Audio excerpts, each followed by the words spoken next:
नमस्कार दोस्तों, मैं जुगल किशोर आप सबका अपराध की कहानी के नए एपिसोड में आपका सबका स्वागत करता हूं। दोस्तों, आप सब हमारे साथ जुड़े हुए हैं। चैनल को सब्सक्राइब करें और लाइक करें और कमेंट करें। आपके सहयोग से मुझे हिम्मत मिलती है। कहानी अच्छी लगे तो अपने दोस्तों के साथ शेयर जरूर करें। चले आज की कहानी शुरू करते हैं। आकाश से शादी हो जाने के बाद भी प्रीति अपने प्रेमी संजू मंसूरी को भुला नहीं पाई थी। आकाश को जब सच्चाई पता लगी तो उसने प्रीति को तलाक देने की धमकी दी। तलाक की इस धमकी ने प्रीति के भाई गुड्डू को ऐसा कातिल बना दिया कि संजू, मेरी समझ में यह नहीं आ रहा कि तुमने मुझ पर ऐसा कौन सा जादू कर दिया है जो मेरा किसी भी काम में मन नहीं लगता। अब तो तुम्हारे बिना न दिन को चैन आता है और न रातों को नींद। प्रीति ने प्रेमी संजू से कहा, यह कोई जादू नहीं है बल्कि इसी को प्यार कहते हैं। सच कहूँ प्रीति, ऐसा ही तो हाल मेरा है। तुम सामने होती हो तो सब कुछ सतरंगी सा लगता है और तुमसे जुदा होते ही चारों ओर वीरानी नजर आती है। प्रीति, कभी कभी तो मैं यह सोचकर ही डरता हूँ कि कहीं हमारे प्यार को किसी की नजर न लग जाए, क्योंकि मैं तुम्हारे बिना जिंदा नहीं रह सकता। प्रीति का हाथ अपने हाथों में लेते हुए संजू बोला, संजू, जुदाई की सोचते ही मेरी तो रूह कांप जाती है। मैं यही सोचकर परेशान हूँ कि कहीं मेरे घर वालों को हम दोनों के प्यार के बारे में पता चल गया तो उनका मेरे प्रति व्यवहार कैसा होगा, क्योंकि हम दोनों नदी के दो किनारों की तरह हैं जो कभी आपस में मिल नहीं सकते। बताओ, ऐसे में हमारे प्यार को मंजिल कैसे मिलेगी। कहते हुए प्रीति के चेहरे पर गंभीरता छा गई।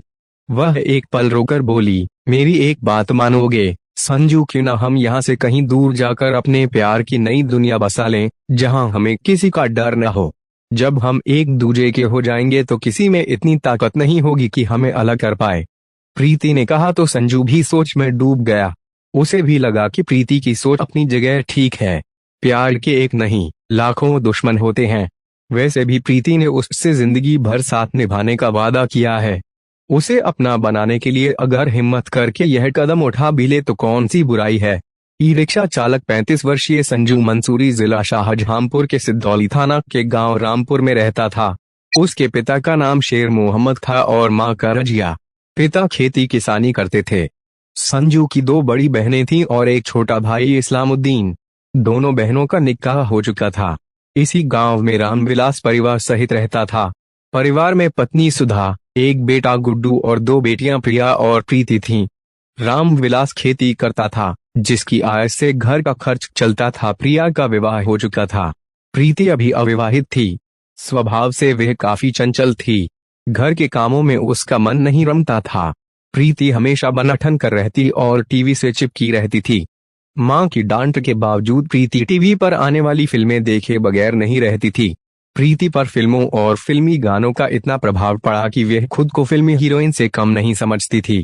चूंकि फिल्मों में प्यार मोहब्बत को महिमा मंडित किया जाता है, इसलिए प्रीति को भी ऐसे युवक की तलाश थी जो फिल्मी हीरो की तरह उसके सामने प्यार मोहब्बत का प्रस्ताव रखे, उसे चाहे और उसे सराहे, उसके हुस्न की तारीफ करे और उसकी याद में तड़पे। दूसरी ओर संजू अधिक पढ़ लिख नहीं सका था, लेकिन वह अपने पहनावे से पढ़ा लिखा और हैंडसम युवक नजर आता था। अपने शरीर पर वह विशेष ध्यान देता था। हमेशा आधुनिक फैशनेबल कपड़े पहनता था।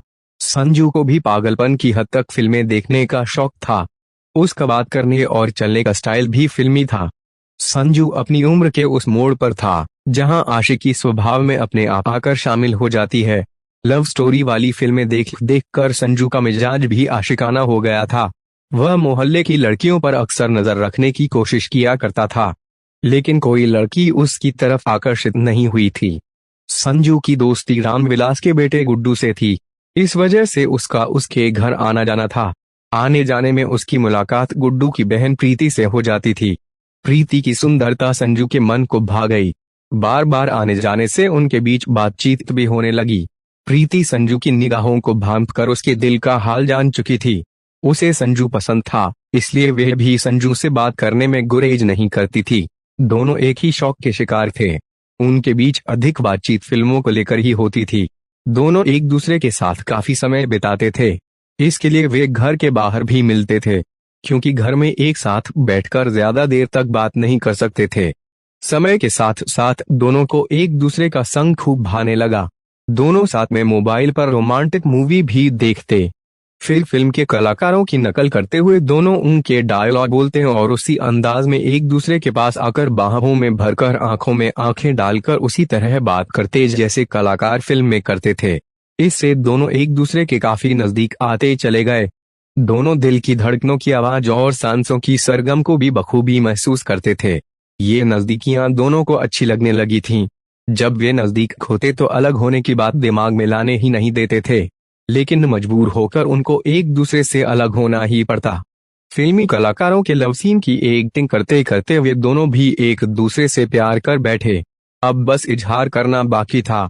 एक दिन लव सीन की एक्टिंग करते करते संजू ने प्रीति को अपनी बाहों में लिया तो फिल्म के डायलॉग न बोलकर उसने अपने दिल की बात कहनी शुरू कर दी। प्रीति, देखता तो मैं तुम्हें बचपन से आया हूँ, लेकिन जब से हम एक्टिंग के जरिए एक दूसरे के नजदीक आए हैं, जब से मैंने तुम्हें बेहद करीब से देखा, तब से ये नजरें तुम्हारे सिवा कुछ और देखना ही नहीं चाहती। तुम्हारी झील सी आंखों की गहराइयों में डूबकर तुम्हारे दिल का हाल जाना तो यही लगा कि तुम्हारा दिल भी मेरे पास आना चाहता है। इस बात की गवाही तुम्हारे दिल की धड़कनें देती हैं। मैं तो तुम्हें दिलो जान से चाहता हूँ। मुझे अपने प्यार पर भी पूरा भरोसा है कि वह भी मुझे बेइंतहा चाहता है। बस देर है तो उसे तुम्हारे द्वारा जुबान से कबूल करने की। प्रीति तो जैसे उसके प्रेम से सराबोर हो गई और उसकी आंखों में देखती हुई फिल्मी स्टाइल में बेसाख्ता बोली, कबूल है, कबूल है, कबूल है मेरे महबूब। यह सुनते ही संजू की खुशी का ठिकाना न रहा। उसने प्रीति को अपने सीने से लगा लिया और बोल उठा, आई लव यू प्रीति। उसके प्यार भरे शब्द प्रीति के कानों में रुपए घोल रहे थे। उसे मीठा सा सुखद एहसास हुआ तो उसने अपनी आंखें बंद कर लीं और संजू के कंधे पर अपना सिर रख दिया। काफी देर तक दोनों उसी स्थिति में रहे। उसके बाद जब अलग हुए तो उनके चेहरे खिले हुए थे। इसके बाद तो प्रीति और संजू की तूफानी मोहब्बत बड़ी तेजी के साथ अपनी बुलंदियों की तरफ बढ़ने लगी। दोनों रोज ज्यादा से ज्यादा वे एक दूसरे के पास रहने की कोशिश करते, कभी घर पर, कभी खेत पर। इस चक्कर में संजू अपने काम से जी चुराने लगा था। उसे घर में रोज डांट पड़ती थी, लेकिन संजू पर तो प्रीति की मोहब्बत का भूत सवार था। वह प्रीति के लिए हर किसी से बगावत करने को तैयार था। दरअसल ग्रामीण परिवेश में प्यार मोहब्बत के मामले अधिक दिनों तक छिप नहीं पाते। प्रीति और संजू की मोहब्बत के साथ भी यही हुआ। उन दोनों की अपनी दीवानगी की वजह से पूरा गांव इस प्रेम प्रकरण के बारे में जान गया था। उधर उन दोनों प्रेमियों की हालत ऐसी हो गई थी कि उन्हें एक दूसरे को देखे बिना करार नहीं आता था। लोगों को पता लग जाने के बाद दोनों हर समय चोरी छिपे की मुलाकातों का जुगाड़ बैठाने के जुगत में लगे रहते थे। गांव के बाहर एक खंडहरनुमा मकान उनकी मिलन स्थली बन गया था। इसी दौरान दोनों के बीच शारीरिक संबंध भी बन गए। एक दिन गांव के बिरादरी के कुछ लोगों ने प्रीति के पिता रामविलास को बताया कि उसकी लड़की गलत रास्ते पर जा रही है। यह सुनकर रामविलास आग बबूला हो उठा। उसने अपनी पत्नी सुधा को हड़काया कि वह प्रीति को खेतों और बाजार में न जाने दे। इसी दौरान सुधा ने अपनी आंखों से एक ऐसा नजारा देखा जिसे देखने के बाद उसने प्रीति की खूब पिटाई की। दरअसल संजू प्रीति के घर के सामने से निकल रहा था तो प्रीति दरवाजे पर खड़ी थी। संजू को देख प्रीति उसे बार बार फ्लाइंग किस देने लगी। संजू उस किस को अपने हाथ में लेने का प्रयत्न कर रहा था। यह सब सुधा ने अपनी आंखों से देख लिया था। यह सब देख सुधा ने प्रीति की पिटाई की। इस दृश्य को देखने के बाद सुधा ने पति रामविलास से स्पष्ट शब्दों में कह दिया था कि वह अपनी लाडली के हाथ पीले कर दें, वरना किसी दिन वे इस परिवार की नाक कटवा देगी। रामविलास इस मामले में गंभीर हो गया। उसने उसी रोज से प्रीति के लिए बिरादरी में कोई लड़का ढूंढना शुरू कर दिया। अंततः उसकी मेहनत रंग लाई। उसे शाहजहांपुर के ही जसनपुर गांव निवासी रामवीर का बेटा आकाश प्रीति के लिए उपयुक्त लगा। वह खेती करता था। आकाश देखने में सुंदर और अच्छी कद काठी का था और खेती भी अच्छी खासी थी। सब कुछ देख जानकर रामविलास ने रिश्ते की बात चलाई तो जल्द ही बात बन गई। प्रीति ने विरोध करना चाहा, लेकिन पिता का गुस्सा देखकर वे कुछ न कर पाई। उसे धमकी भी मिली थी कि अगर वह शादी के लिए तैयार नहीं हुई तो वे उसे जिंदा मार देंगे। प्रीति बेबस हो गई। वह तो संजू के साथ भाग जाने की सोच रही थी, लेकिन पिता को संबंधों का पता चलने के बाद मारने की धमकी देने पर वह कुछ न कर पाई। 1 साल पहले प्रीति का विवाह आकाश से हो गया। वह मायके से ससुराल आ गई। यहाँ आकर वे किसी तरह संजू को भूलने की कोशिश करने लगी, लेकिन वह जितना उसे भूलने की कोशिश करती उतना ही वह ज्यादा उसे याद आता। आकाश ने उसे अपनी तरफ से भरपूर प्यार दिया, उसका ख्याल रखा। दूसरी ओर संजू अपने आप को प्रीति से दूर होने के बाद संभाल नहीं पा रहा था। रह रहकर उठते बैठते उसके ख्यालों में प्रीति ही छाई रहती थी। जब बर्दाश्त की हद पार हुई तो वह एक दिन प्रीति की ससुराल पहुंच गया। प्रीति उसकी हिम्मत देखकर चौंक गई, लेकिन काफी अरसे बाद उसे देखकर उसके दिल को सुकून भी पहुंचा। उससे मिलने के बाद फोन पर बात करने की बात कहकर वापस आ गया। इसके बाद उन दोनों की चोरी छिपे फोन पर बातें होने लगीं। जब भी प्रीति माँ के आती तो संजू के साथ खूब समय बिताती। एक दिन आकाश ने अपनी पत्नी प्रीति को संजू से बातें करते पकड़ लिया। आकाश ने प्रीति को जमकर पीटा। उसके बाद वह प्रीति पर नजर रखने लगा। 16 नवंबर 2020 की रात संजू ने खाना खाया। उसके बाद वह घर से निकल गया। वह काफी देर तक नहीं लौटा तो उसे तलाशा गया, लेकिन उसका कोई पता नहीं चला। 17 नवंबर की सुबह फिर संजू की तलाश शुरू हुई तो गांव के बाहर से टपाल के खेत में पराली के ढेर के पास संजू की चप्पलें पड़ी मिली। पराली हटाने पर उसके नीचे संजू की लाश मिली। लाश मिलते ही कोहराम मच गया। घर वाले वहां पहुंचकर रोने पीटने लगे। संजू के भाई इस्लामुद्दीन को गांव के लोगों से पता चला कि रात में उन लोगों ने संजू को गुड्डू के साथ जाते देखा था। संजू की लाश मिलने पर गुड्डू वहां नहीं पहुंचा, न ही वह घर पर था, इसलिए पूरा शक गुड्डू पर गया। स्थानीय सिद्धौली थाने की पुलिस को घटना की सूचना दे दी गई। थाने के इंस्पेक्टर जगनारायण पांडेय सूचना मिलते ही पुलिस टीम के साथ वहां पहुंच गए। मृतक के गले पर गहरे निशान थे। शरीर पर और किसी प्रकार के निशान नहीं थे। संभवतः गला दबाकर हत्या की गई थी। इसके बाद इंस्पेक्टर पांडेय ने इस्लामुद्दीन से आवश्यक पूछताछ की। इसी बीच एसपी ग्रामीण अपर्णा गौतम भी मौके पर पहुंच गईं। उन्होंने घटनास्थल का निरीक्षण करके पूछताछ की, फिर आवश्यक दिशा निर्देश देकर चली गईं। चूंकि मामला दो संप्रदायों से जुड़ा था, इस वजह से उपजे तनाव को देखते हुए गांव में पीएसी तैनात कर दी गई। लाश को पोस्टमार्टम के लिए मोर्चरी भेजने के बाद इंस्पेक्टर जगनारायण पांडेय इस्लामुद्दीन को साथ लेकर थाने आ गए। इस्लामुद्दीन की तहरीर पर इंस्पेक्टर पांडेय ने गुड्डू, सेठपाल, विमल, अंगद और एक अज्ञात के खिलाफ भावनवे की धारा 147, 302, 201 के तहत मुकदमा दर्ज करा दिया। इस्लामुद्दीन ने इन लोगों पर संजू के मोबाइल और 80,000 रुपए के लालच में हत्या करने का आरोप लगाया था।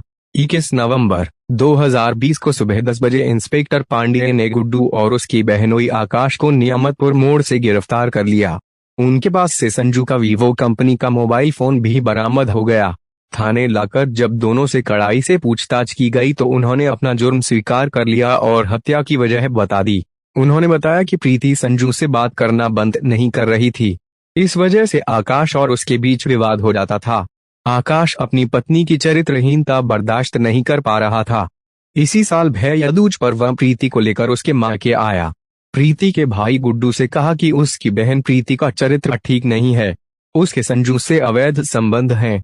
अब वह प्रीति को अपने साथ नहीं रखेगा, उससे तलाक ले लेगा। इस पर गुड्डू ने उसे समझाया कि ऐसा कुछ करने की जरूरत ही नहीं पड़ेगी, हम लोग संजू को ही ठिकाने लगा देते हैं। आकाश ने भी आवेश में उसकी हाँ में हाँ मिला दी।